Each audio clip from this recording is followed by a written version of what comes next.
Hello, my name is Irene Moore-Davis, and I am representing the Amherstburg Freedom Museum, where I am assistant curator. I'm very pleased that you could join us today for this presentation, Piecing Together Black History in Rural Windsor, Archaeology at the Smith Family Farm. We are absolutely thrilled to have with us two extraordinary individuals. And so we are joined by Elise Harding-Davis, someone who's very special to us here at the Amherstburg Freedom Museum. Elise Harding-Davis is one of the foremost authorities on African Canadian history and a seventh-generation African Canadian born in Windsor, Ontario. She retired as the curator administrator of the North American Black Historical Museum and Cultural Center and the Nasri African Methodist Episcopal Church National Historic Site, now the Amherstburg Freedom Museum, after 32 amazing years of dedicated service. Elise is the author of The Colors of Essex County, which concentrates on 13 sacred African Canadian cemeteries in Essex County. She has received many honors, way too many to mention, for her lifelong commitment to Black history, and those honors include the Queen Elizabeth II Diamond Jubilee Medal, the Order of Ontario, and most recently, the King Charles III Coronation Medal. In December of 2024, she was an invited delegate to the United Nations. And we are also joined today by Holly Martelle, a founder and owner of TMHC Inc, a heritage consulting firm based in London, Ontario. She is a former president of the Ontario Archaeological Society. Although trained as an archaeologist, Holly's passion is public outreach, community engagement, and historical storytelling. In 2018, she worked with a great team of collaborators and editors to publish The Ward Uncovered, The Archaeology of Everyday Life, which was a compilation of histories surrounding the archaeological excavation of a working-class neighborhood in downtown Toronto, and the home of a vibrant early Black community in the city. For over 20 years, Holly Martelle has been working to connect Black history and archaeology in Ontario, working with descendant communities, researchers, planners, and consultant archaeologists. We are so thrilled to have them both with us today, and I'm going to turn it over to them now. Well, thank you so much, Irene.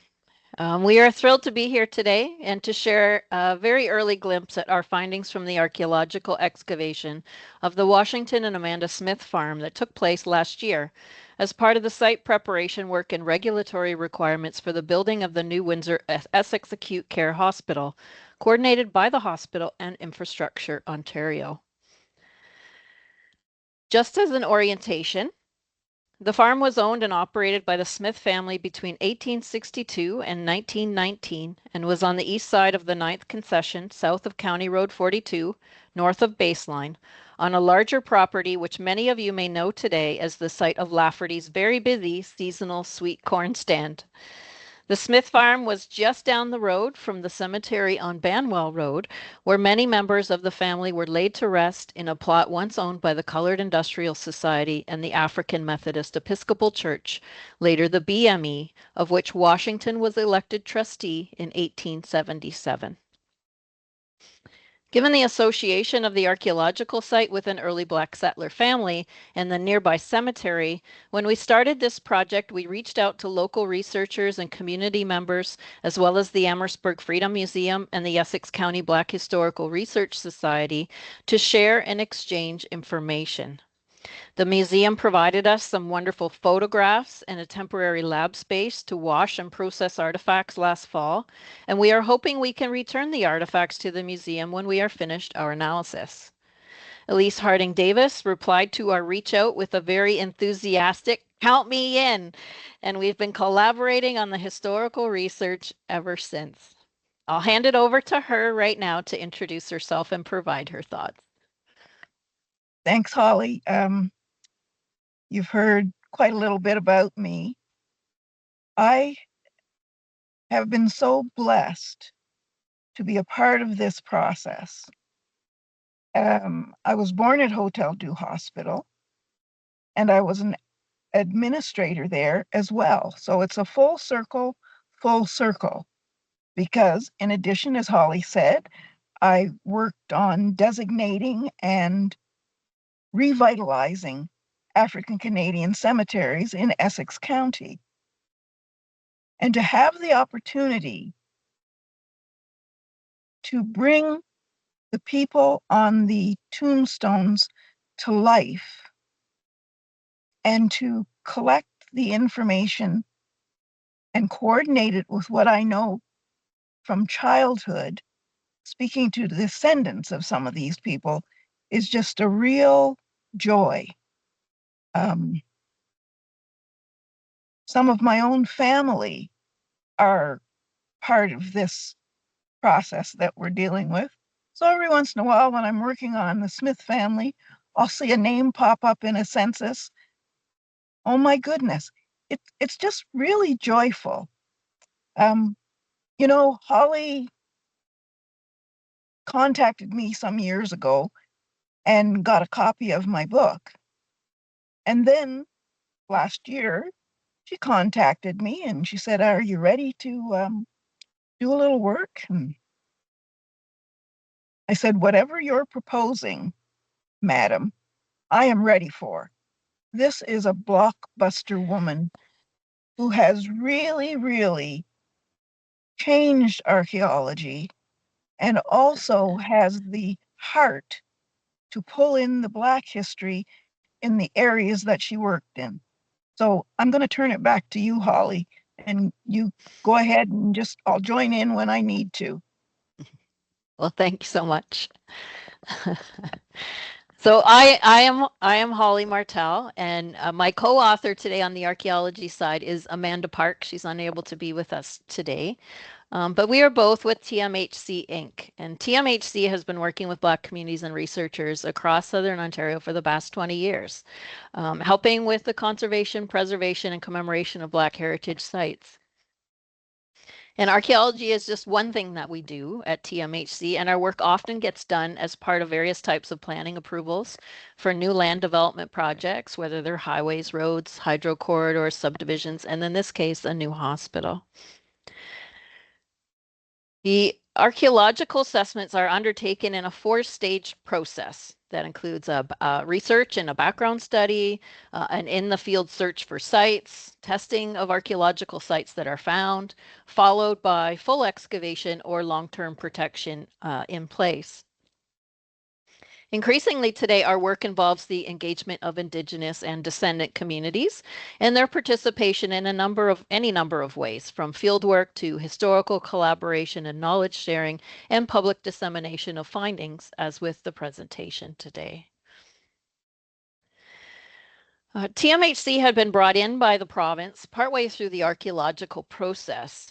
Before we began, 4 archaeological sites had already been found on the property by another firm, and all had been described as Euro-Canadian, a term that is kind of unthoughtfully used by archaeologists to mean historic or 19th century or really just not Indigenous.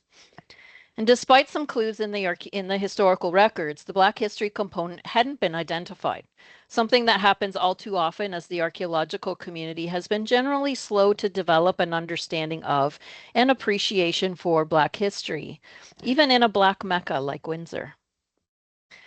This had led to the discouraging situation that very few early Black settler archaeological sites are known in Ontario or registered in the provincial database, with most farmstead sites attributed to white European pioneers based on a universal set of typical artifacts. This is why we were so excited when we got involved in the project and immediately recognized the site as the Smith Farm and its myriad associations with Black history in the area. The Smith family farm rises in importance as one of the longest occupied Black settler farms to have undergone archaeological study in Ontario, and we feel very privileged to have had the opportunity to collaborate on this very important work and to share some of our early findings with you. Archaeology can be a very powerful tool for learning about the past. And sometimes the mere act of doing archaeological work is a means of activating public memory about an unrecognized, little known, or buried past. But artifacts and archaeological data can add tangible physical details to existing histories and begin to tell new stories. Archaeology works best when different pieces of historical information are brought together, from photographs to land and archival records alongside newspaper accounts. It is most effective and rewarding when combined with oral history, family and descendant memories, those things that add life to the material remnants that were left behind. That's why we are so appreciative of Elise's insight and this opportunity to speak with you all and get your thoughts.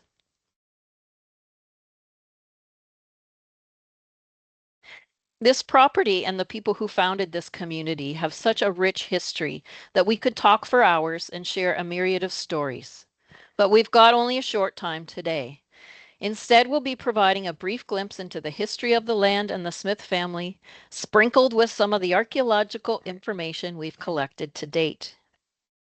The hospital parcel encompasses part of lots 17 and 18, concession 9, near the late 19th century crossroads of the community of Fairplay or Bethel, an area also occasionally known as the Hurst settlement, after an early Irish Methodist family. But today we're focused on lot 17, starting with the purchase of the 200-acre lot in 1852 by the Refugee Home Society. Building on earlier efforts, the Society actively sought to purchase lands to assist the settlement of Black families who had been enslaved in the United States and had fled or migrated to Canada to begin a new life. The Society relied heavily on fundraising, and it may not have been a coincidence that they were able to purchase the Lot 17 lands from James Dougal, prominent Windsor merchant, whose firm Dougal and Redpath had been suffering financially by 1847 and lost much of its assets in an 1849 fire in the downtown.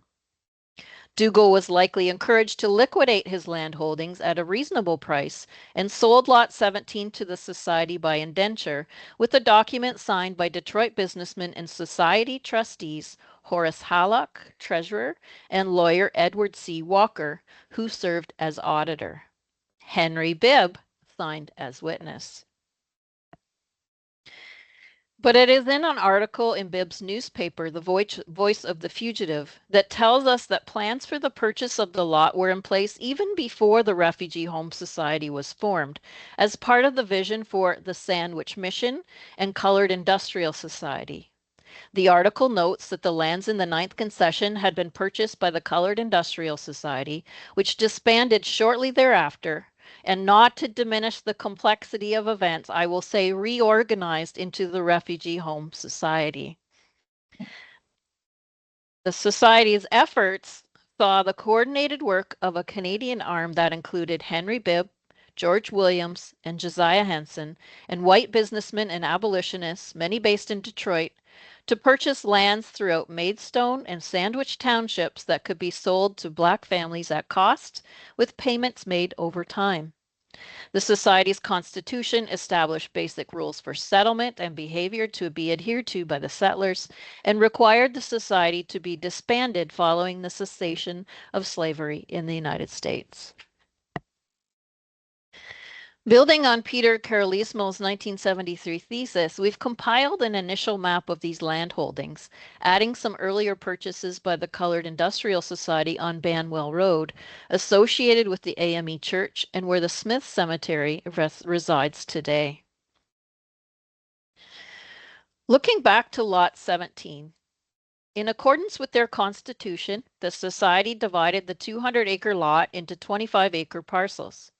The parcels on the west side of the property were sold to Black settlers, beginning with a sale to Alfred Thomas in 1857, then to Washington Smith in 1862, and Lewis Payne in 1863, and lastly to Edwin Howard in 1865.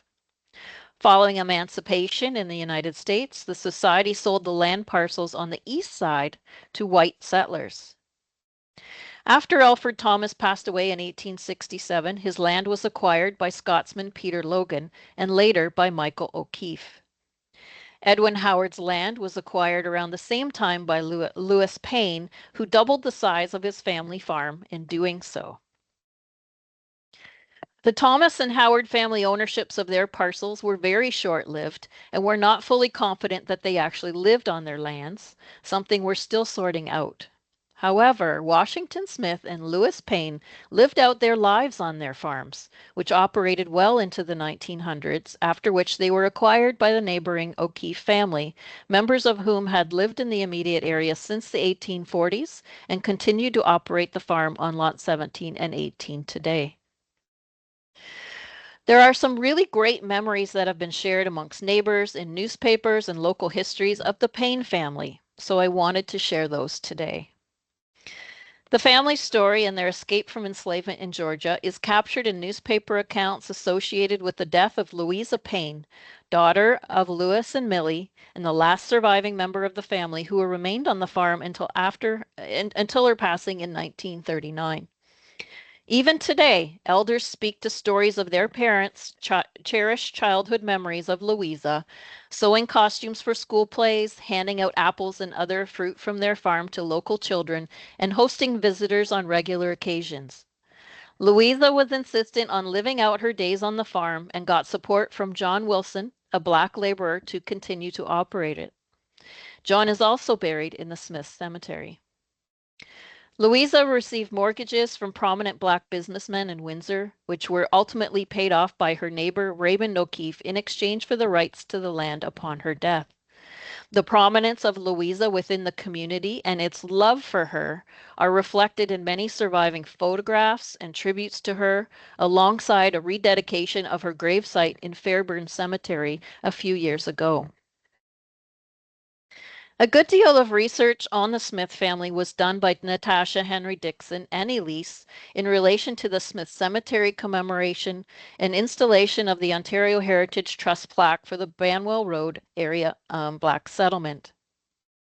The cemetery commemoration was done in cooperation with family member Robert C. Smith and includes a plaque listing the children of Washington and Amanda, among others who are buried alongside them.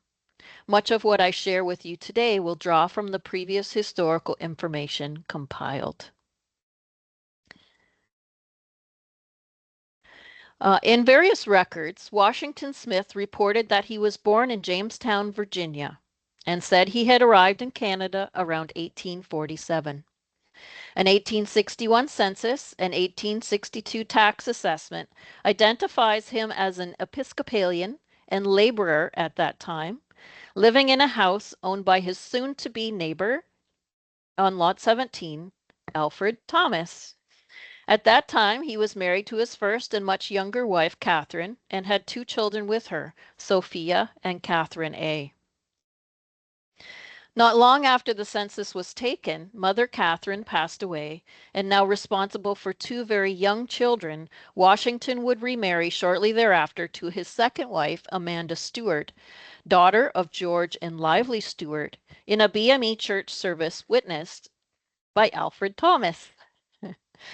Washington's close association with Alfred likely prompted his decision to purchase the farm to the north of the Thomas family lands on Lot 17, 1 month after his marriage. The Smiths had a very large family of 13, as Washington and Amanda would have 9 more children together, 5 boys and 4 girls, alongside Washington's eldest daughters with his first wife, Catherine. One can only imagine how challenging and laborsome the early days on the farm might have been. Clearing the land, breaking up and tilling some of the hardest clay in the province, and building barns and a house big enough for a growing family. But the Smiths had done very well. Land records indicate they paid $85 for the farm, a significant sum at that time, which was to be paid over an 8-year term. Yet they managed to pay the full amount in only 5. Of the archaeological remnants left behind are small sherds of pottery dating to the mid-1800s, bearing colored patterns on everyday dishes on whiteware, and fancier and more expensive tea sets on porcelain. Records indicate that the family lived in a 2-story wood-framed house with 8 rooms, a very sizable residence for that time. As this was an era long before electricity, we also have evidence of the oil lamps, shown on the right, that would have lit up the house during the evenings when the family gathered around to read, play games, share stories and the day's events, and play music together. From stains left in the ground and observed during the archaeological work, we can get a glimpse into what the Smith house might have looked like, which is important given that no photographs have been found to date. By comparing to known examples of 19th century houses, we have some preliminary thoughts about its organization. The house covers an estimated 10 by 14 meter footprint, although it could have been smaller to start and expanded as the family grew. Support posts out front may indicate the presence of a covered porch, like in the photo in the upper right, with the two smaller posts beyond those representing a set of steps or a stoop out at the front door, like the photo in the bottom right. A main room on the first floor appears evident, alongside two post configurations that may relate to side and rear extensions, the latter possibly representing a storage area or summer kitchen. There is no evidence of a basement. Behind the house was a fenced yard containing a stone-lined well, which was one of the highlights of our excavation. We conducted meticulous photography of the well, allowing us to create the 3D model you see here. The thought of the family digging a well in tremendously hard-packed clay shuddered our strong-arm excavation crews whose bodies ached after spending months digging the archaeological features and screening the heavy soil. It would have been a major feat. Luckily, we get a more vibrant and complete picture of how active and successful the Smith farm was in the form of the 1871 agricultural census, which provides vivid details. What has been fun for us is to match these details with our artifacts and other archaeological findings. By 1871, the 25-acre farm included 12 acres in pasture, an acre of vegetable gardens and an orchard, a house, and 2 barns or stables to store a variety of agricultural implements, including 4 plows alongside wagons and sleds. The piece of sleigh bell we recovered helps us connect to this inventory and remind us of what it would have been like for the Smiths to travel during those cold winter months. We can use details of the 1871 census to think about the settlement pattern we observed in the archaeological excavation. Just in from the road was the house, which sat south of a laneway leading into the farm to the rear. The laneway was flanked by a fence, likely defining the southern extent of the pasture, with 2 rectangular outlines of the posts north of the laneway, likely representing the barns and stables. Also within the farmyard are the outlines of what were likely small outbuildings, maybe an ice house or a chicken coop, for example. And further beyond those, an L-shaped outline, potentially a corn crib. More comparison with archaeological and historically documented farmsteads might help us nail down these details even further. Notable features throughout the farm were long trenches which appear to be drainage ditches that would have helped take water away from the house and barns. After experiencing last summer's torrential rains, we have a first-hand appreciation for the importance of managing water flow across such a poorly draining soil, and it is clear that the Smiths were actively making improvements to protect their farmstead from flooding. Some of these drains empty into and out of a large pit feature adjacent to the barns that we've tentatively identified as the family's privy or outhouse. The 71 census also speaks to the crops produced on the farm, noting wheat, corn, potatoes, beets, hay, hops, tobacco, and even a variety of fruits. Small seeds from these and other plants have been recovered from some of the soil samples extracted during our work, rounding out the inventory of fruits and vegetables that might have been grown in their gardens and orchard, obtained from their neighbors, or purchased at local markets. Among the details in the census were inventories of larger animals on the farm, including horses, sheep, and pigs. We were really excited to uncover the remains of one of the family's horses, complete with 3 of its shoes. Analysis by one of our animal bone experts revealed that it was an elderly horse, which could mean that it spent many, many years with the Smiths. That it was a cherished farm animal could also be reflected in the fact that it received a formal burial on the farm. We also uncovered the incomplete remains of a pig at the far end of the farmyard. Evidence of butchering suggests this was not a burial per se, but instead the pig was likely cooked whole, consumed on a special occasion, and formally disposed of. Looking back on the 1871 inventory, it is clear that the Smiths established a very active and successful farm within less than a decade of its purchase. What I find even more remarkable about that is the fact that this was accomplished before their children were old enough to help out with much of the heavy physical labor on the farm. Washington's eldest child, Sophia, was only 13 in 1871 when the census was taken, and the couple's oldest two sons, John and George, were only 5 and 3 years old by that time. It seems likely then that Washington received help from his neighbors and the wider Black community in operating the farm, noting too that Amanda was tending to 4 children 5 years of age and younger at that time. We did recover several artifacts that are reminders of the early lives of the Smith children, multiple porcelain dolls and doll parts and writing slates marked with lines and likely used as the children were learning to read and write. Remnants of several harmonicas were also recovered from various pit features excavated near the Smiths' house, giving us a sense of the importance of music to the family and how they filled their rare moments of time away from everyday duties on the farm. By the early 1880s, Washington's 2 eldest daughters had left the farm. In 1884, Amanda passed away at the age of 45 after giving birth to 9 children in the span of 17 years. Eldest daughter Phoebe, or Edna, would have certainly become the woman of the house, helping to care for her younger siblings, especially Victoria, who was only 2 years old when her mother died. John and George were now old enough to help with the physical farm labor, which was particularly crucial as Washington was aging. Many of the artifacts we recovered from the farm site are indicative of this period, including some of the white clay smoking pipes and white finished ironstone tablewares, representing a very common, generally inexpensive but durable ceramic.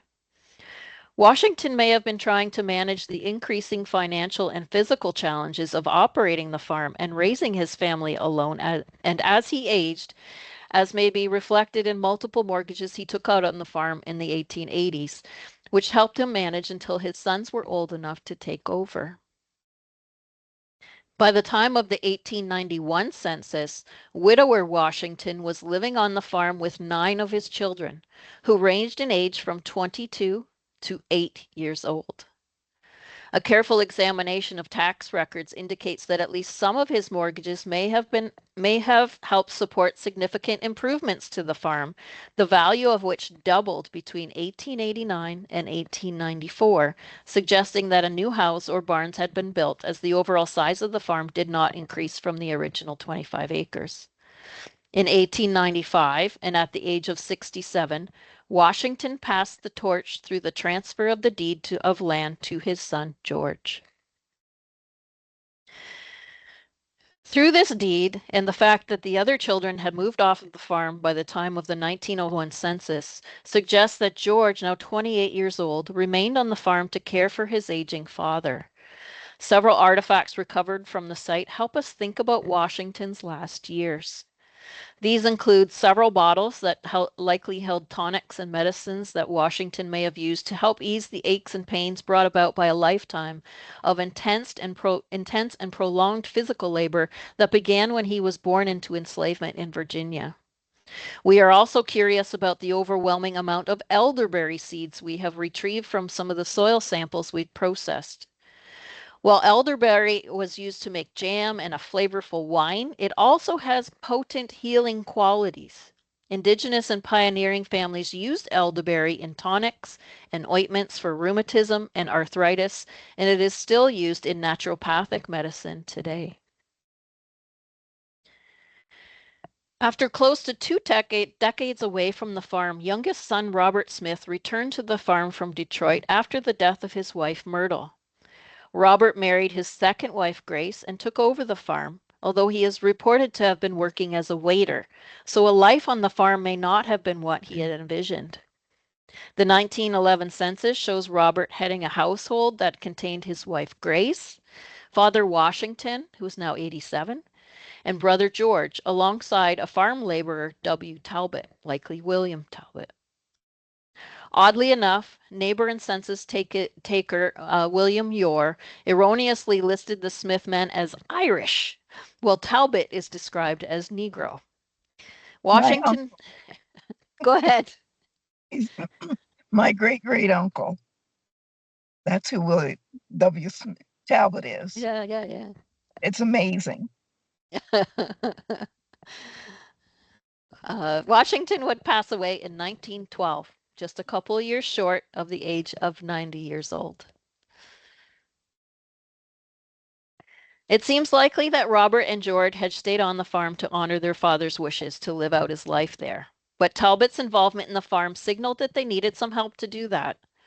Foreshadowing the family's later assistance to Louisa Payne, neighbor Michael O'Keefe paid out the mortgages on the Smith farm, allowing Washington to stay until his passing, and in return received the deed to the 25-acre farm from the Smith children. Some historic topographic maps suggest the Smith family home stood on the property for more than another 20 years. An oral history of the O'Keefe family suggests that planks were salvaged from the Smith house or barn and incorporated into the roof of a shed that still stands on their farm today. We hope that you have enjoyed this short history and archaeological overview of the Smith farm and share our enthusiasm for honoring this very important site and one of Sandwich Township's early pioneering families and the local community they helped build. While time prohibits us from delving a bit deeper, we want to take this opportunity to invite you to reach out to us if you'd like to know more or would like to share your thoughts and memories. There are many other stories that emerge from the history of the Smith farm that we continue to investigate. Before we wrap up for today, we also wanted to give a big thanks to so many who have contributed to this work. I'm forever grateful to Elise and the fact that she has been so open and willing to share her knowledge and perspective. She has been a wonderful friend and mentor. I want to thank Mary Catherine and Irene at the museum for all of your support, and we are looking forward to collaborating in the future, maybe on some new exhibits for display. So many others have graciously given their time and information. We appreciate the opportunity given to us by Infrastructure Ontario and the Windsor Hospital and their trust in us to carry out this important community engagement. Finally, I wish to personally thank my amazing team at TMHC and my contractor, Ed Hunter, who do their work so diligently and passionately, whether they are digging in the hot sun, washing and analyzing artifacts, identifying elderberry seeds, making maps, writing reports, or just keeping us safe and coordinated as we do this work and making us feel cared for. While I may be the one telling these amazing stories, they are really a product of a very large group of people who share a real love for this really incredible history. So thank you. And as a final note, I wanted to mention that the team coordinating the development of the new Windsor Essex Acute Care Hospital will be continuing to engage with members of the Black Historical Committee going forward to determine how this rich history is recognized and celebrated on site. They're in the very early stages of thinking about that, anticipating more conversations going forward. And if anyone has any thoughts on what that recognition could look like, they are more than welcome to share those with us, and I will pass those along to the hospital. The hospital looks very much forward to future engagement about that. Thank you. Thank you so much for that excellent presentation. I want to open the floor up for questions, and so I would invite audience members to either raise your hand to be recognized if you wish to verbalize a question, or you may use the chat to enter your question in written form. In the meantime, I have a couple of questions, and you may have shared this in the presentation. How many team members were actually involved in the excavation process? Oh my gosh, I would have to find a count, but I would imagine altogether there probably was close to 40 of us. It's not just on-site excavation, but it's Right. everybody behind the scenes from there's lots of people who are just they're artifact specialists and they sort through those soil samples and there's other people who are responsible for our health and safety and just doing our on-site coordination and booking our hotel rooms and like it really is a big team effort in addition to the folks from the hospital are coordinating our contracts and our access and all that kind of stuff with Infrastructure Ontario. So it is a very big undertaking to do something like this. For you personally, what was the most exciting or surprising find? Well, I like big visual things because people could connect to those. So I love the well. It was just a really nice connection point because everybody understood it and you could see it and you can do fun things with it. And we make these models and people love that kind of, visual digital stuff. But I also like the little finds. I like the information that comes out of like the elderberries and things like that. It's like they're the things that you don't see easily but speak so much to people's lives. I like making those connections between the people and the material that, they've left behind for us, right? So but there are a lot of things, but I also love the harmonicas. So there's a lot of harmonicas for that size of a site. We might often once in a while find one, right? So I think we have bits or pieces of it, 4 or 5 of them, which is kind of neat. So I like that A part. very musical family by the sounds of it. Yeah. Elise and Holly, it was mentioned during the presentation that there had been some opportunities to obtain mortgages and loans from some Black businessmen in Windsor, particularly for Ms. Payne. And I'm wondering if you recall who any of those Black businessmen in Windsor may have been who were extending these financial opportunities to Black Yeah. farmers in the area. Yes, they were your ancestors, the Dunn brothers. Thought so. And so, this is your story. Yeah. And so many people in our community are going to find out that they're part of a vital and really industrious group of Black individuals who are still operating today. And when we talked about the harmonicas, Jim Walls.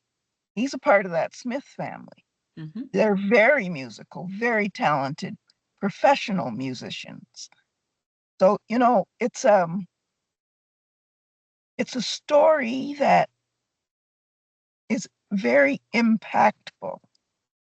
I remember when the museum first opened to the public, there was a picture of a woman on the wall with little children around her. That was Louisa Payne. So Louisa and I educated people from all over the world about our local Black history. It's just got so many threads that tie together and make a wonderful, wonderful, positive presentation of what people who were not people when they were born. Mr. Smith was a slave, so he wasn't considered a human being. And he and many others came to the Refugee Home Society area, bought properties, paid those properties off in some cases, took out extra mortgages to build bigger and better, and were active parts of our community. Every time I research an individual or read a book, I've read several books to get pieces of information that are necessary, in my opinion, to how this story goes. I feel like a 15-year-old, honest to goodness. It's so rich and fulfilling. And I'm never going to be able to thank Holly enough for asking me to take part in this process. Outstanding. Thank you so much. Audience members, are there any questions for our co-presenters?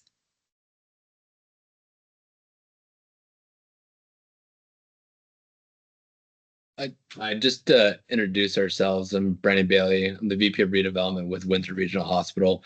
I not a question, more just wanted to thank the group for the presentation and all the tremendous hard work that went into this. Of course, when we set out, I think to do this work, we had no idea of how rich the history was here on the site, and it's exciting, honestly, and shocking and incredibly interesting. So, as Holly mentioned at the end of the presentation, we're really looking forward to diving deeper into this and making sure that this is appropriately commemorated and celebrated on the new hospital site. So, just again, want to thank everyone for the obvious tremendous amount of work that went into this, and looking forward to it continuing on. Can I add here just for a second? When I worked at the hospital, I had an area next to the gift shop that they allowed me to put in exhibits to the Black history of the hospital, because supposedly the religious hospitalers, the Grey Nuns, came to Windsor to form an orphanage for Black children. And then the hospital was built. And as I'm researching, there is another group of people who bought property in the area, the Walker family, who may have been involved in property transactions for the hospital on Olet Avenue. So I really, really hope that I have some input in where this historical commemorative will be placed in the new hospital. It's really exciting. Yeah, absolutely. I can guarantee you that. Yeah, we're looking forward to those conversations and making it a focal point and front and center, because I think it is quite interesting for the community to see and recognize. I think a lot of people would be shocked to learn about how rich that history is. Yeah, so absolutely looking forward to those conversations. Thank you so much. Thank you, Mr. Bailey. Thank you to Holly Martelle and the amazing Elise Harding-Davis. We're always so happy to have Elise with us. Everyone, thank you for joining us. This has been part of our virtual Black History series. We attempt to offer learning experiences like this about once monthly via the Amherstburg Freedom Museum. And I want to mention this year is our 50th anniversary at the museum. So please stay tuned for information about the many interesting events and activities we have planned for the 50th anniversary. You can follow us on social media at all of our Amherstburg Freedom Museum pages, and definitely check out amherstburgfreedom.org. Thank you so much for joining us, everyone, and have a wonderful day. Thanks, Irene. Thanks, Thank Holly. you. Thanks, everybody. Thank Have you. a great day. Take care.